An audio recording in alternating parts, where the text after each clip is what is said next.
So I wanted to welcome everybody here today. This is the beginning of a series that I hope goes on for a long period of time and is part of what we call the informal curriculum.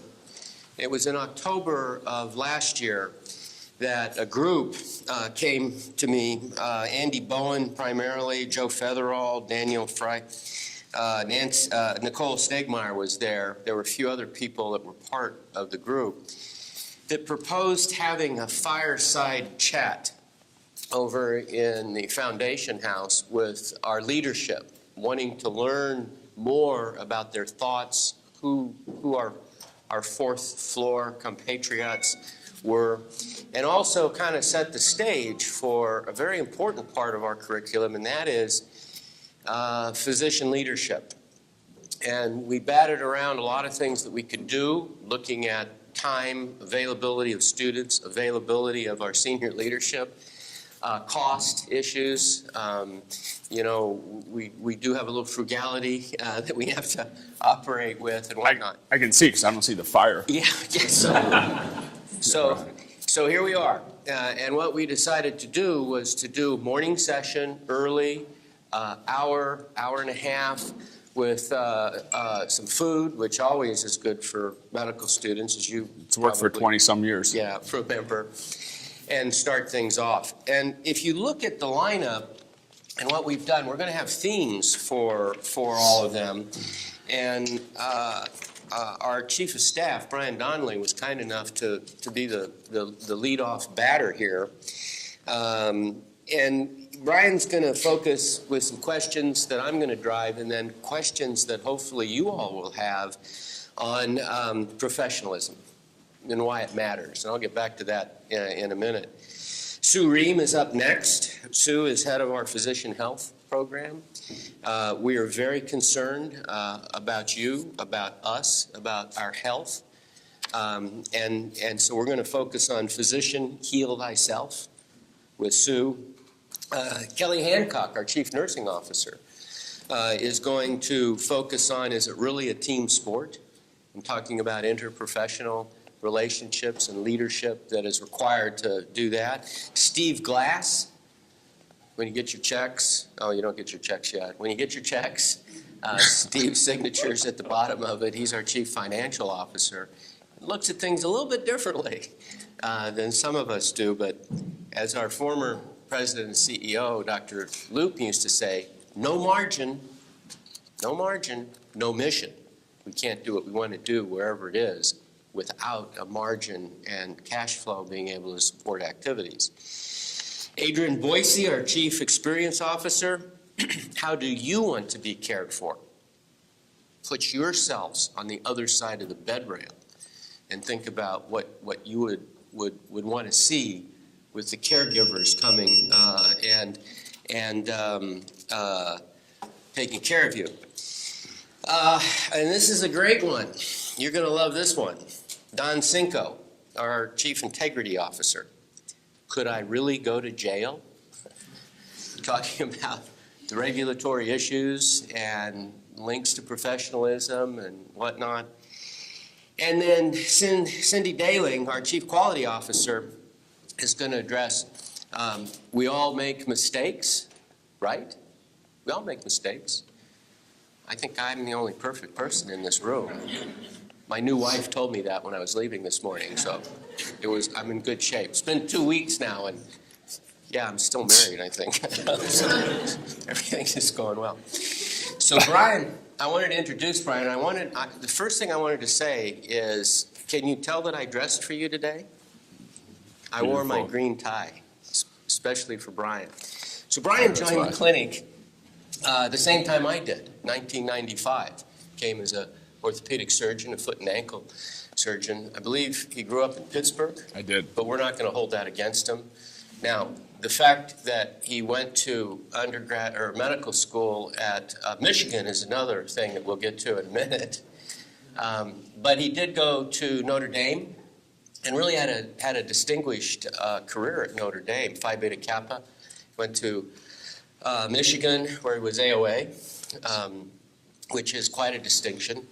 and is extraordinarily important because it sunders the myth that orthopedic surgeons are twice as strong and twice as smart as an ox, and really helps me out. You know, Brian. 4 times. 4 times.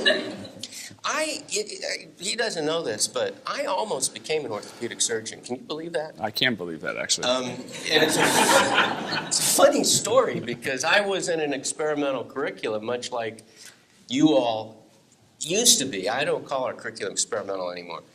But I was one of those 3-year wonders down at Baylor that Mike DeBakey created based on the military model of education. And what they did was got a lot of money from the state of Texas. There were 40 of us in this experimental curriculum. It ran parallel to the 4-year curriculum.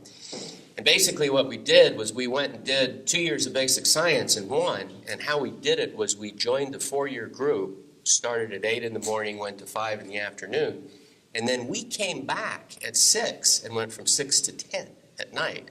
And that was the second year. So the first year was 8 to 5. The second year was 6 to 10, Monday through Fridays, and then Saturday morning from 9 to noon.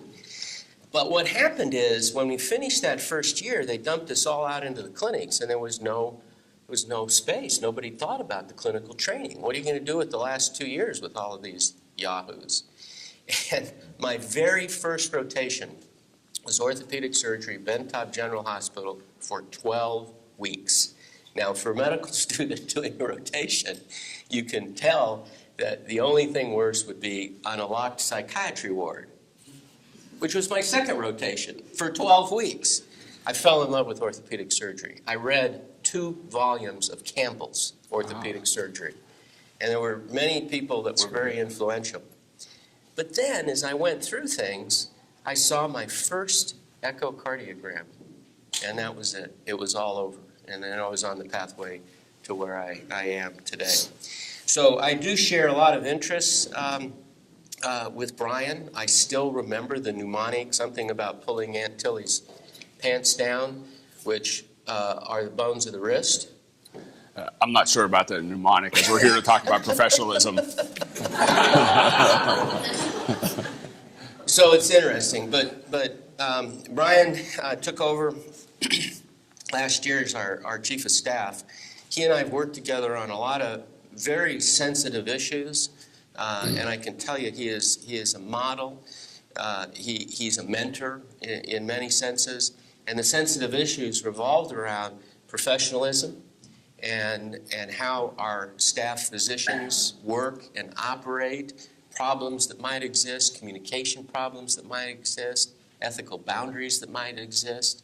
And we have to manage those constructively, and Brian really did that well. So that's why we're kind of talking about professionalism today. But my first question to Brian, in sort of the Oprah Winfrey format here, is going to be, what drove you into medicine first? Well, why did you do all that work? Yeah, that's an interesting question.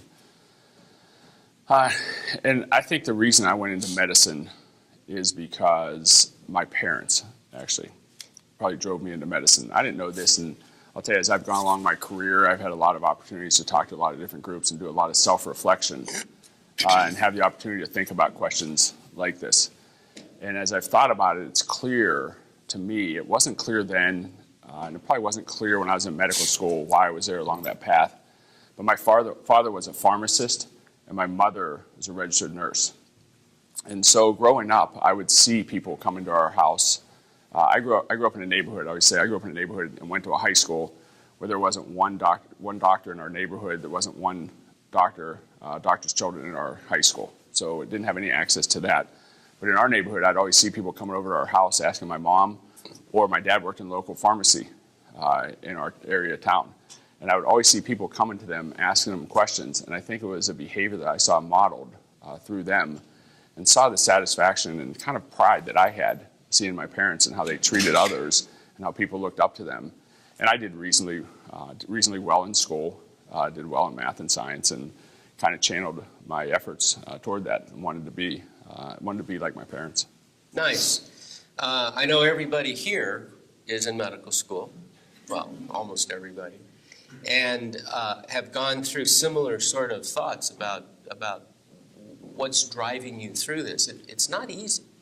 It's a hard life in some senses. We are all paid very well. We are respected generally in the community if we are professional. And it is rewarding, but it's interesting to go back and reflect on what drove you into the system. I would just add, Jim, I think that's an important thing. You know, I wish I would have done that a little earlier in my career, and I would encourage all of you. You're extremely, extremely busy. You're extremely bright, and you're extremely driven. And every once in a while, try to take some time, you know, in the evening by yourself and reflect to yourself about why you're here, why you're working so hard, and kind of what you want to be in 5, 10, 15, 20 years. And always do a self-check-in, I think is really important on that. And I like to see that you say sometimes, Brian, that the key words really are passion, perseverance, and perspective. And we all have to have passions. Tell me what your passions are. Tell me what you do to unload, what you do to step down, step back. So can I talk about passion first? I think that's an important point. What I probably talk to people in my role now and along the way as I become more and more in leadership is about passion. I talk about that a lot to people.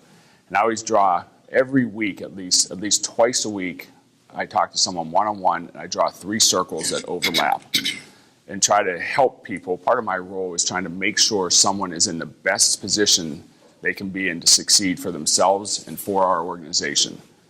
And so if I can get them into that position, it's a win for them, it's a win for our organization, it's a win for our patients, which of course is our mission. And the 3 circles I label, one is what the organization values. So you have to think about, when you're thinking about what you want to be, you have to think about, you know, who you're going to work for, what that organization values. The other one is what your skill set is. So you have to think about what you're good at.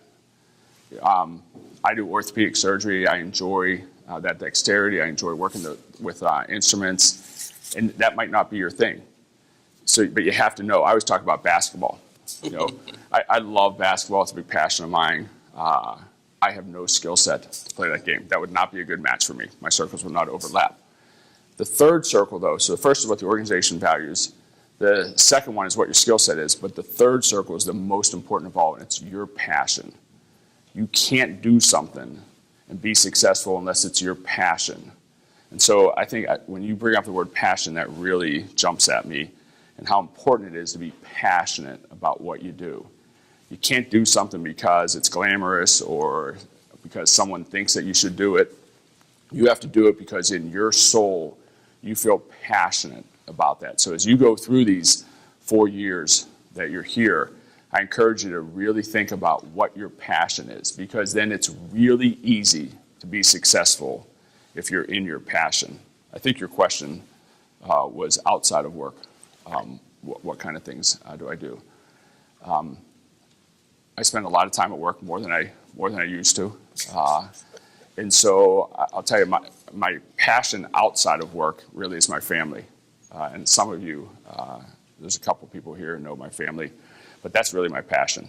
It's not because it's a nice thing to say or do. It's true. It's how I unwind. It's what I enjoy. I have 3 children. My wife and I actually met the 3rd day of college. We've been together since the 3rd day of college. And my passion actually is spending time. So when you ask me what I do to unwind and step back, it's really about spending time with my family. I agree with that, and I would emphasize the importance of family and friends, because to me that too has been one of my saviors on tough days of cost repositioning. Care affordability. Care affordability. I'm not supposed to say cost repositioning anymore. But, we deal with tough things, and that's where the perspective comes in. You have to have perspective. Maybe I can add to that also, interesting stories. When I started at Notre Dame, I was randomly put together with a roommate. It was a gentleman from East Lansing, Michigan, and it ended up that he and I lived together for 4 straight years, and then lived together for 3 years of medical school. So we lived together for 7 straight years. He was very different than I was. When I walked into the room freshman year, he had 50 pairs of pants from white to black, every single shade in between. And he was focused. He was extremely focused. And probably about the second day before I met my wife, he told me he wanted to be a craniofacial surgeon. I didn't even know what I didn't know how to spell it. I didn't know what it meant. Orthopedic surgeon. Yeah, right.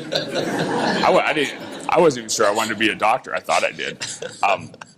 But to your point, actually, he's still a very good friend of mine. And actually, I reach out to him a lot, actually. And actually this morning on the way in he's actually on a train today heading to New York City. And he and I talked this morning for about 20 minutes. And so I use him a lot also for tough times. Yeah, and I found that too, and also having an eclectic mix of friends.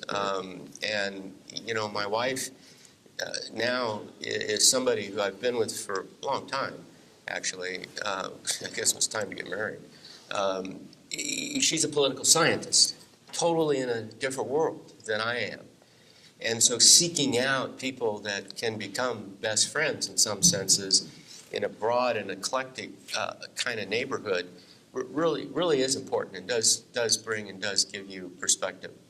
I'm going to switch to professionalism now, and I want people to start getting ready for questions here. I want to start with a story that it happened to me on Monday night. So I got back from my honeymoon, and I told Katie, you know, Katie, we ought to go take your mom out to dinner. My new mother-in-law. Scary thought. Katie's dad had died recently, and the family had been through, you know, some challenges. And so we did. We went and picked her up. Katie lived on the west side of town. Major change as she moves over to our side of the town, the right side of the Cuyahoga. And we took her mom to a place called Joe's, which is a restaurant out in Westlake. Nice place.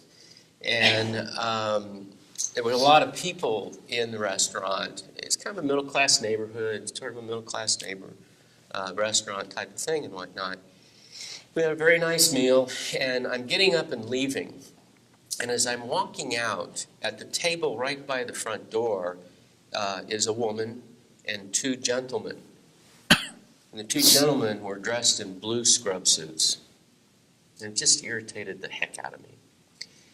It right in the middle of a busy restaurant, nothing to do with medicine, nothing to do with the hospital. And it was, to me, just an example of unprofessional kind of activity. I don't know what they did or anything, but it didn't matter. They were in a uniform that were giving a message that I think was the wrong message to be giving in a social environment like a restaurant like that. It's a small thing. And as I welcome, you remember my welcome to the first years up there? What did I talk about? I described myself as a hippie in disguise, right? Got short hair, wore a green tie, Notre Dame, go Notre Dame. I don't like to get dressed up like this every day. You probably don't either. But it sends a message, and it's an important message, particularly for the patients that we care for. And I will take on anybody in a debate that says we shouldn't be wearing ties when we're around patients, you know, bugs, infections, etc. It's not really true.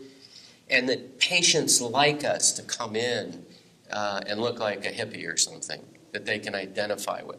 Well, the data doesn't support that contention. The data supports the fact that when you look and act professional, when you communicate with the patients, that's what a patient wants, irrespective of the socioeconomic status, the culture, the intelligence, et cetera, et cetera. It's a consistent sort of thing. Just one small example about professionalism. Can I just add to that? Yeah, I'm sorry. Sure. But I think the important thing also is not just what the patients want, because I think we will not always do what the patient wants. We will always do what's in the patient's best interest. Right.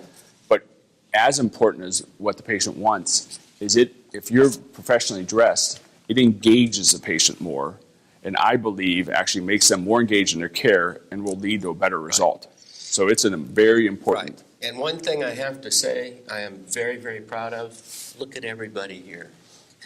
They're looking good. Very. And I'm very pleased with that. Okay, so I'd like Brian to comment a little bit about his perspectives on professionalism and behavior in the specialty, and again tee it up by a picture of House. Okay, everybody knows who House is, right? Everybody loves that program. They all watch it. They want to be House. There's a picture of the actor, and below it was a quote out of him that says, if people don't hate you, you've done something wrong.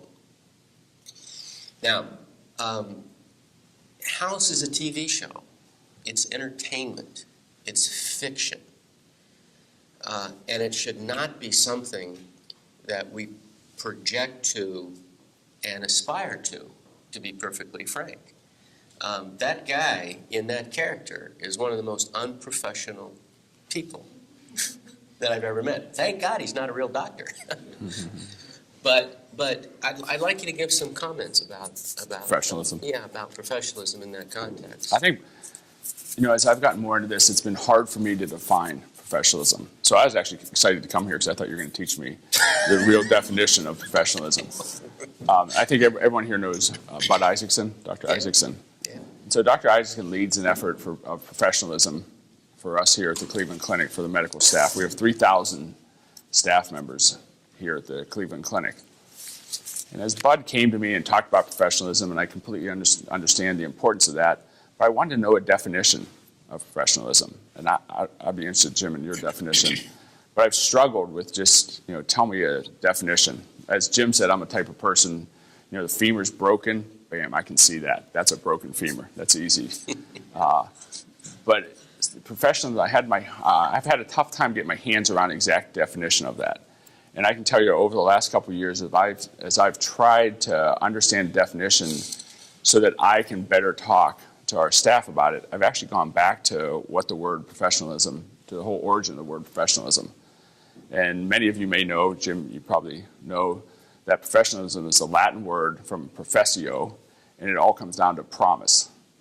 And I thought that's one of the best definitions, is as you enter into medicine and other professions, a profession is where you've made a promise. And what I think of professionalism, I think is you made a promise to always be your best. So you've made a promise to work your hardest, be your best, be the most competent. I think as a side story, that's not just about academic intelligence. It's also critically important that you work on emotional intelligence. And it's something that you can learn and get better at.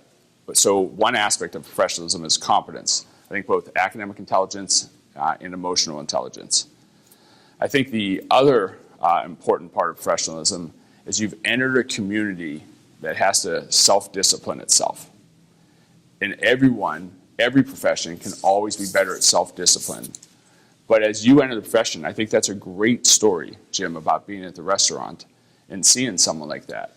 And that's a real minor story, but it has to go through your head, that episode, and when you see unprofessional activities at varying degrees, and I can tell you in my role now, I see at times people who have significantly crossed into unprofessional behavior. It is my responsibility to discipline that and to eliminate that because it's on all of us. We represent a group together. So the second aspect is self-discipline, and we should all play a role in that. To Jim's point, if you see another student doing something unprofessional, you should feel very comfortable talking about that and having some discussion. This is our group that we've come together and we've agreed on certain behaviors and we have to self-discipline. So the second part of professionalism, I think, is self-discipline. And I think the most important part of what a professional is that you have pledged to serve the best interest of another entity, or you've pledged to serve the best interest of your patient or your customer. And who do we in medicine, who do we make that pledge to? We have made that pledge to the patients that we serve and to the communities that we serve.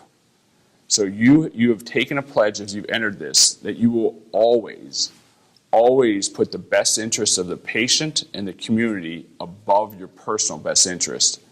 And I think we need to remember that's a basic core of being a professional. So our actions need to always be in the best interest of the patient and the community. That sounds simple, I think, as we sit here, and that's a simple thing to say, but sometimes it's not so simple. And it doesn't mean you're a bad person if you don't do that. Because in business, you have a fiduciary responsibility in business to serve the shareholder. You must do actions that always are the most profitable to the company. And so that doesn't mean you're bad. It's just that's what distinguishes a profession. And so as you move along your way here, I think remember about self-discipline. We need to continue to be good at that as a group, but we always have to serve the best interests of the patients in the community. And to your earlier point, Jim, however, we have to balance that, obviously, because again, no money, no mission.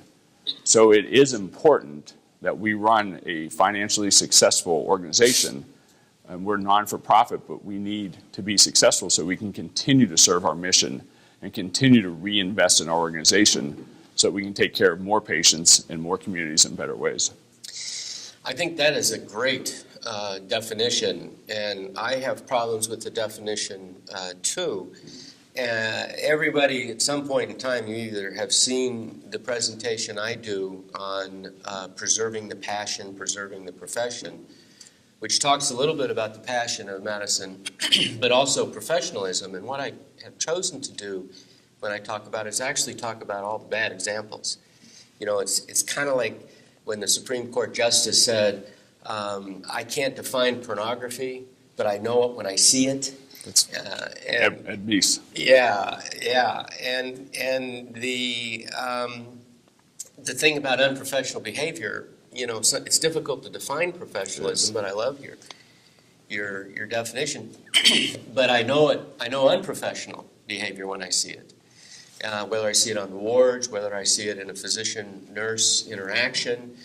Some of the examples are very egregious, very obvious. I have a big part on Nazi medicine, which is a fascinating subject and characterizes unprofessional activity. I have a big part on research ethical imbalances here in the United States that are very contemporary, that are right up until last year, the year before last, examples of people driving things unprofessionally in informed consent and in some of the research things that are done.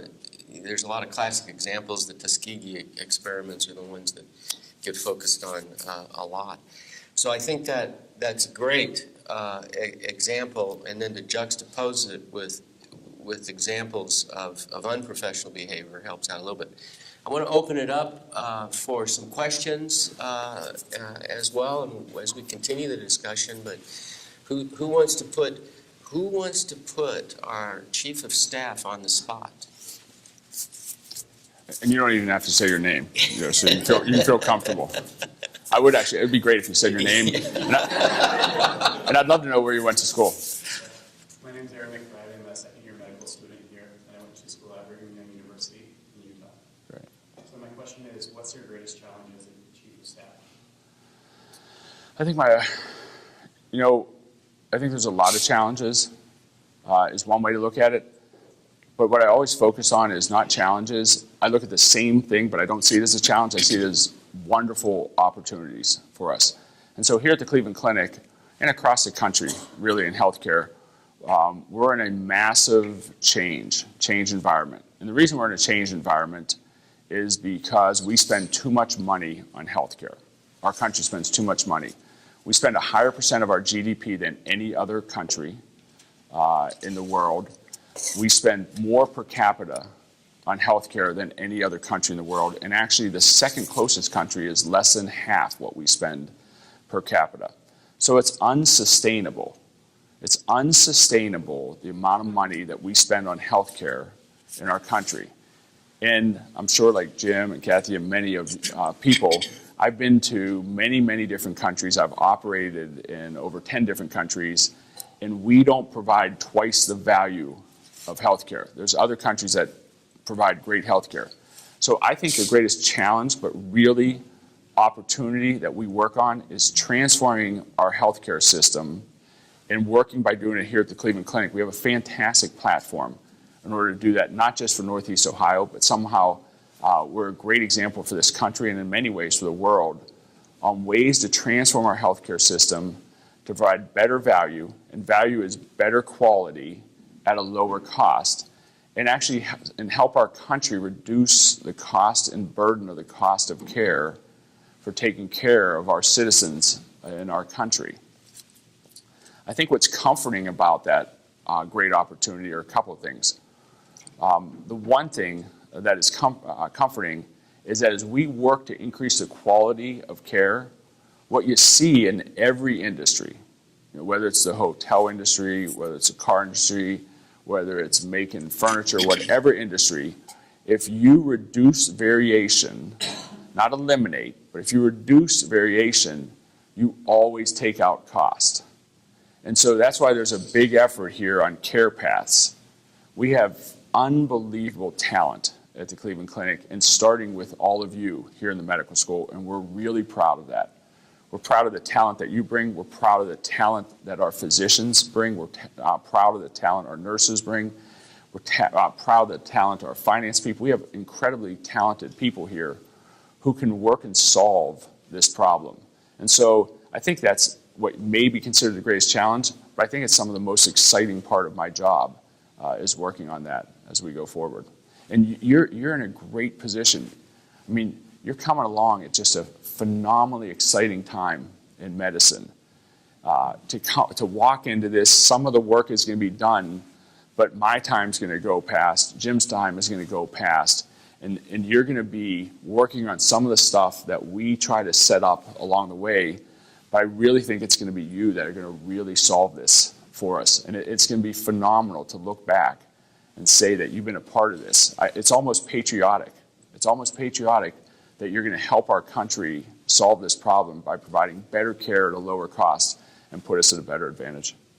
I think that is one of the biggest challenges that we have in managing our expectations of staff and employees who have done things one way for so long is a bit of a challenge. So it's an exciting time. I agree with Brian completely. Next question out there. Yes. I'm Alex Cantrell, and I'm an M1 here, and I went to school at Notre Dame as well. My question is, what would you say is the most important thing for us to be successful as future physicians? I would tell you that the most important thing for you to be successful is some of the things I touched on. Make sure you find your passion. You're in medical school now, and there's still 1,000 opportunities. There's thousands and thousands of opportunities for you. When I sat in your seat there, I had no plan and no idea. And actually, my friend, who I talked to on the phone this morning, and we probably talk 5 times a month. He still, every once in a while, is like, what the heck are you doing? I can't believe you're the chief of staff at the Cleveland Clinic, because I had no plan on ever being this, ever. But I think to be successful is to find your passion and go after your passion, and never, to be successful, never lose sight of the best interest of the patient and the best interest of the community. I think if you're focused just on those 3 things, and as Jim said, I'm an orthopedic surgeon, and so I have no problems telling you that I'm not the brightest person in the world. And so I have to keep things pretty simple. And so I think just focus on 3 things. Focus on making sure over these 4 years, and as you figure out a residency, focus on what is your passion. And then never lose sight in decision making of always serving the best interest of the patient and serving the best interest of the community, is what I would tell you. So we make them do 5 years, just to make sure Right. that they got it all down. So, no, that's the research competency and component of things. There was another hand that was up. I'm sorry, one other thing I tell you though is also make sure you enjoy yourself. Yeah. Don't put off your enjoyment. Don't put out goals that, well, I'm just going to do this and enjoy things. And later on in life I'll enjoy things. Yeah. My wife and I always talk about, life is what's happening while you're busy doing other things. That's what my wife and I always say. Enjoy your time as you're going through this. That's part of the perspective issue. You got to step back and you do have to laugh at some things. I mean, even some tragic things sometimes.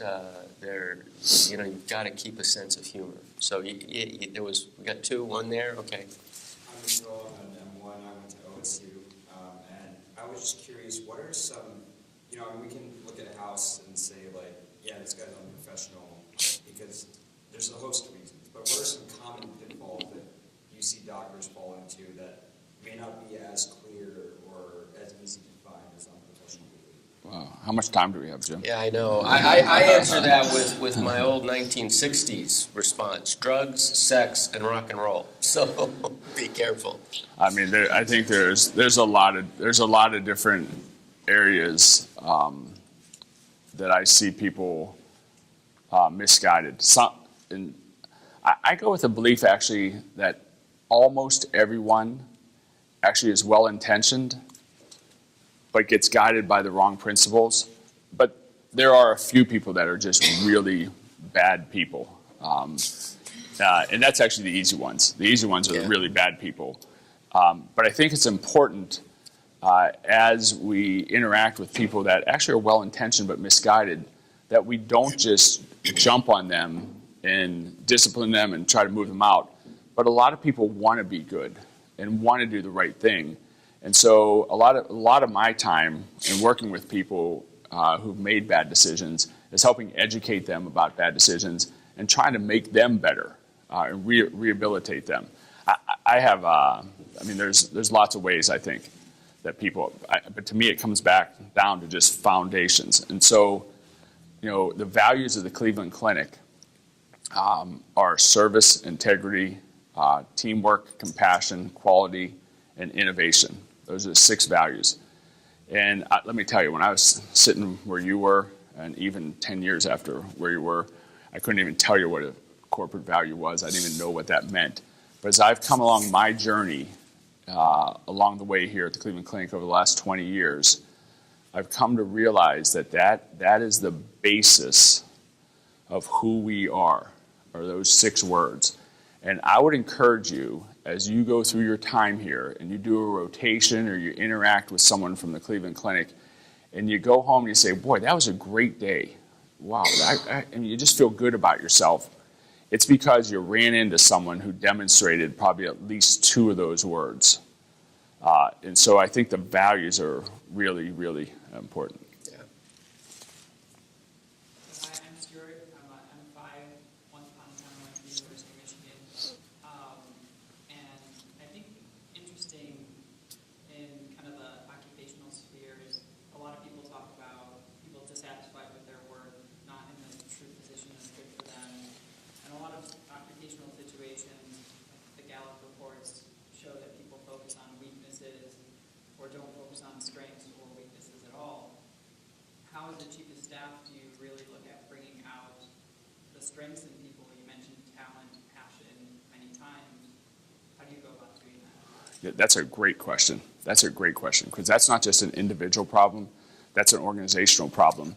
That organizations in all industries have the exact same problem with that also, is focusing too much on weaknesses and not enough on strengths. And so you're dead right about what needs to be done. And individually, you have to do that. I have to do that in my role, but really bring out the strengths in people. And I'll tell you, one way I do that is I don't look, in my mind, I don't classify people or situations, especially people. I don't classify people as strengths and weaknesses.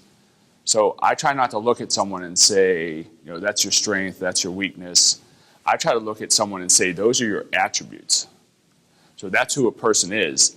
And then it's my role and it's our organization's role to make sure those attributes are exploited to the best interest. And so that's one thing I think I try to do, is not look at weaknesses, but realize the attributes that someone brings to the table and then try to match them. Definitely my most important responsibility is talent. And if we're going to make this organization continue to be a great organization, it's going to be by bringing in great people, and by bringing in people with great attributes that I can match to their strengths. The other, I don't know if you probably have, and I'm not sure at what level, but I've talked about appreciative inquiry.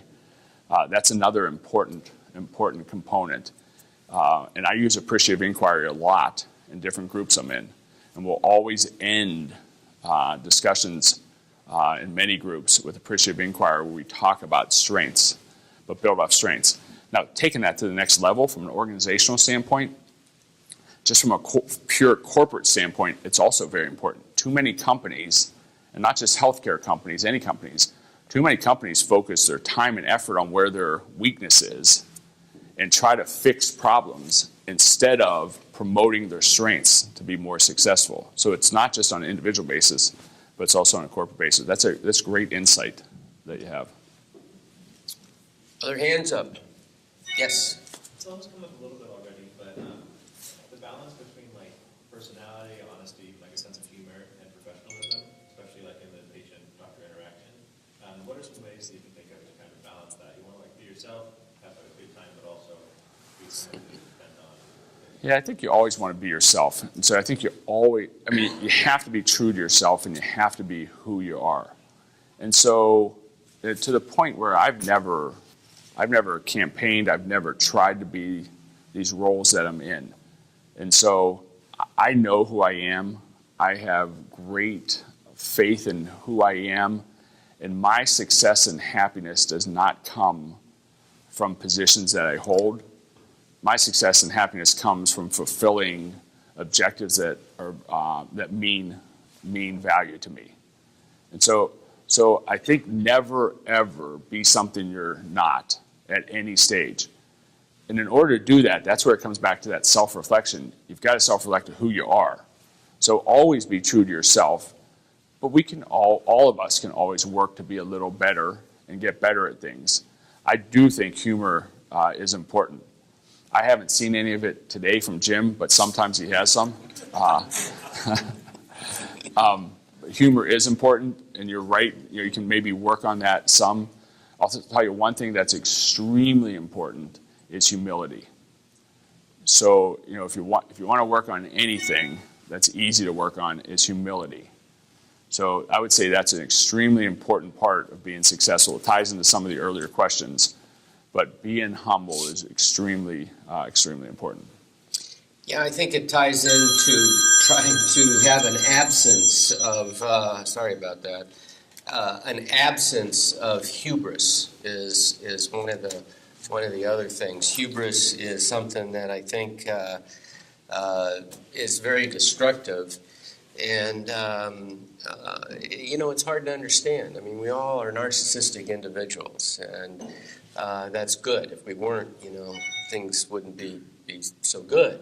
But I think there's the Goldilocks level of narcissism, not too much, not too little, just right type of thing. And having some insight into that, I think, is important. But it's a very difficult thing to achieve. You want to be recognized for things that you do. I just read a book, finished a book. It was really interesting. It was called Prize Fight.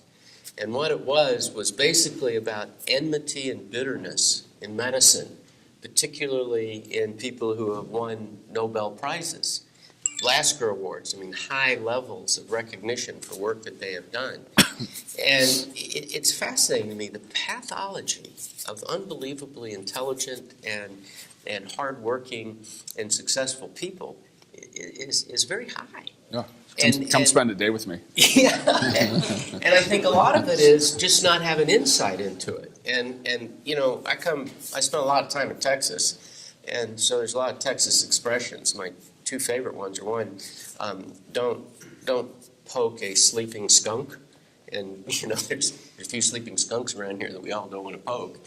But the other one is you catch more flies with honey than you do with vinegar. And trying to put those kinds of thoughts into perspective, I think is important. But it's a very good question. There was another hand I saw up over here.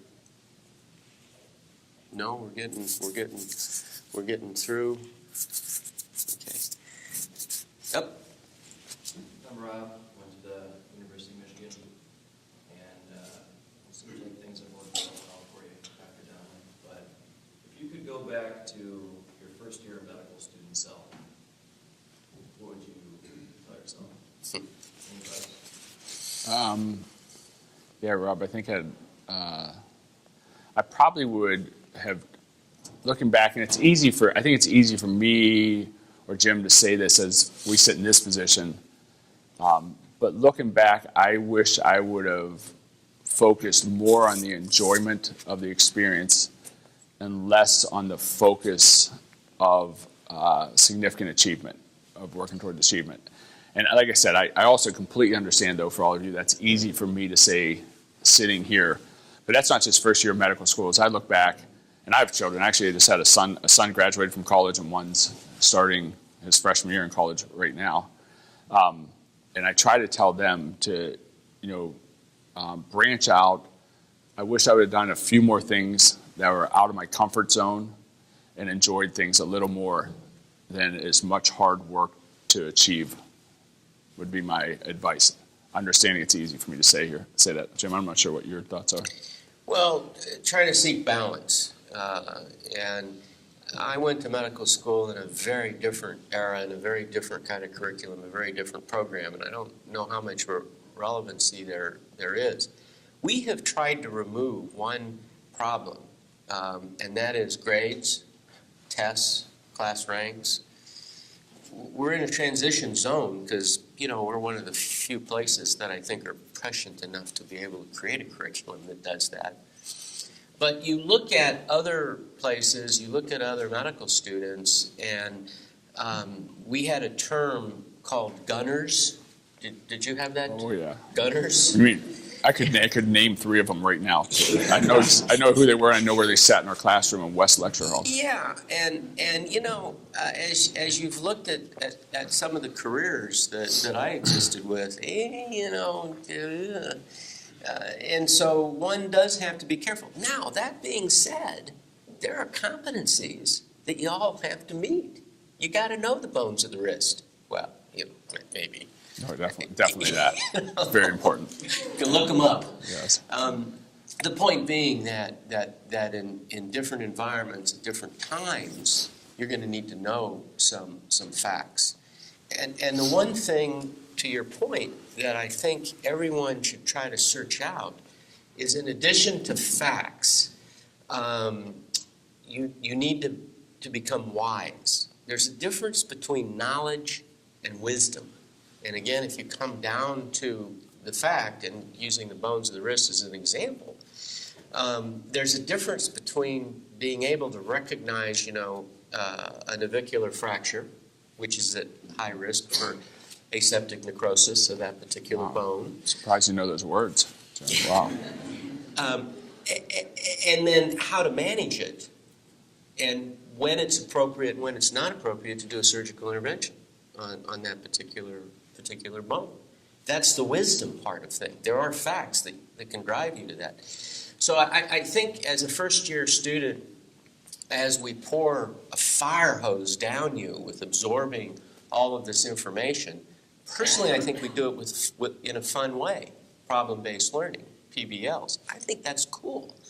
You start out the cardiovascular and pulmonary portions with a guy who's out shoveling snow in Lakewood, Ohio, who falls and has a cardiac arrest. And then you work through all of the issues related to why did that happen? And you've got anatomy, physiology, pharmacology, et cetera, woven through those discussions that you, the student, runs in your PBLs. The 8 students around the table teach each other why that patient fell dead, was resuscitated, and then went on to have a heart transplant and have rejection, blah, blah, blah. I'm not going to give you the keys to the case, but... that actually, the question reminds me, and your story reminds me of Rich. And I won't use his last name just in case he practices in Ohio, but Rich was in our medical school. Rich sat in the first seat every lecture, and Rich actually sprinted every lecture to ask the first question up to the person giving the talk. And all Rich wanted to do was be a general surgeon. This is the first and second year of medical school. We have the summer off after our second year of medical school, and then I have to come back to start rotations. who do I get on a rotation with? There's 3 of us, Rich. So I'm with Rich on cardiology. And it's the first day back. I'm still thinking about how much fun I've just had with my family, being at the beach. It's great. And the person goes around and asks, I was on the Wilson service at University of Michigan. And Wilson, I think, worked with EKG. Yeah, right. A lot. Right. I'm just trying to show off. I was talking about the bones of the wrist. Yeah, so. right. That's why I felt like I had to. I felt like I had to be competitive. Actually, I don't even know the rest of the story. I just wanted to say Wilson. No. and so Rich, they go around and they ask me, oh, so what kind of medicine do you want to go into? And I said, well, I'm not really sure. A lot of things seem appealing to me, and I don't really know, but I'm looking forward to this 3rd year and doing a bunch of different rotations and seeing. They come to Rich, who for 2 years always ever wanted to be a general surgeon. I mean, as fast as they asked him, he goes, cardiologist. I've always wanted to be one. I'm like, God, I totally missed it. God. And they started talking about Rich, about how great cardiology is, and I was like, God. And so I think it brings out a lot of earlier points. So, be yourself. Just be yourself. Don't be someone that you're not. It's funny, Brian, because Rich showed up the first day at my medical school too. Yeah. And he had a stethoscope in a holster, and he had an otoscope in his pocket over here and whatnot. Pretty interesting situation. So Maybe. Oh, is there a question? no, yes. So you were talking earlier about accountability and holding each other accountable when it comes to things like professionalism. And that's easy to do when it comes to your peers, or it's relatively easy to do. But how do you recommend we handle that when we typically find ourselves lowest man on the totem pole, facing unprofessionalism when it comes to peer? What is your name? Jose, that's a great question. I'm so glad, actually, that you asked that question. Did everyone hear that question? That's a great question, because that's really, really important, I'll tell you. And we're trying to put more and more of a focus. And it's not just for you as medical students. It's for everyone in our organization. For people that clean the floors, for people that load the docks, they all play a vital role in the success of our organization. And what I always say is everyone, if you're getting paid, if the Cleveland Clinic's paying you, and we have about 40,000 employees, if we're paying you, you have a role to the success of our organization, and we need to hear from you. And so we need to get better and better at promoting an environment that allows everyone to talk. So, the short answer I'll tell you is if you ever, any of you, ever you see something that's unprofessional, or not even unprofessional, but something that's wrong, because remember, what is your guiding principle? You will always act in the best interest of the patient. So I will tell you, unfortunately, you have a responsibility. And if you see something that you don't think is the best interest of the patient, you have to speak up. This is another one of those situations where it's easy for me to sit here and say that, and then you be in the situation, you're like, how am I going to tell that surgeon that I'm concerned that this is a problem? I'll tell you right now, though, every one of you, if you're ever in that situation and there's a concern, you reach out to me directly, and I want to know about that. You reach right out to me. You can go through Jim if you want, or Kathy, but you reach to me if you ever speak up and you're disciplined for speaking up in the best interest of the patient. I think, now that being said, I want to make sure you know that, because we will get better at that as an organization. The reason we'll get better at that as an organization is because we have to get better at that, because that's the only way that we can get better answers and solve our problems, is by getting the input from everyone. That's clear. That's crystal clear that when the old days of the person who had the highest seniority and everyone just shutting up and listening to them is not a way for us to be successful for our patients and for our community. That being said, I think there are some techniques you have to think about how you do that. I think you have to be subtle as you come in. You have to, I would always mention, excuse me, I'm concerned, and maybe I don't, be a little humble, maybe I don't know, but I'm worried, is that the right thing being done? Opposed to, screaming and saying, stop, what are you doing? And things like that. And the reason I bring that up, I had an episode just like this last week, where in the operating room there was a concern someone who had the power to someone who didn't have the power. The person who didn't have the power just screamed, you have to stop right now. And so obviously that's not well received by the surgeon. You've got to be intelligent. There's some emotional intelligence attached to this, but what Brian said is absolutely critical. We are also interested in making sure that our teachers, our educators, our staff don't abuse you as students. And remember that there's a relationship that develops there. We don't have a big problem with it. Some students complain because they have to do paperwork or somebody has to go get coffee or something like that. Be smart about it and don't be hubristic and use common sense. But always know, you go to Kathy, you go to myself. You just heard the chief of staff said you can go to him if there are issues. And another example, just recently, we have a big focus on central line infections. In an ICU that I happen to go into occasionally, one of the attendings was going in to put in a central line. We have protocols, draping, swabbing, and whatnot. Went in without gloves, without draping a patient to put in a central line in a non-emergent situation. A nurse called him out on it, and the attending got a little upset. We can't have that sort of thing. So if you're in a position like that, just use common sense and try to figure it out. Yeah. It's 8 o'clock. I'm going to have to wind things down because I know we've got 8 o'clock PBLs that are getting ready to start, but I really appreciate everybody coming in for the first of what I hope is going to be many, many conversations that give you some insight into the perspectives of our leadership, and I really want to thank Brian. Can I just say a couple words? Yes, absolutely. I just want to tell you how much I appreciate and how much this organization appreciates, and you might not know how much our staff talk about you in the medical school. You are in a good way,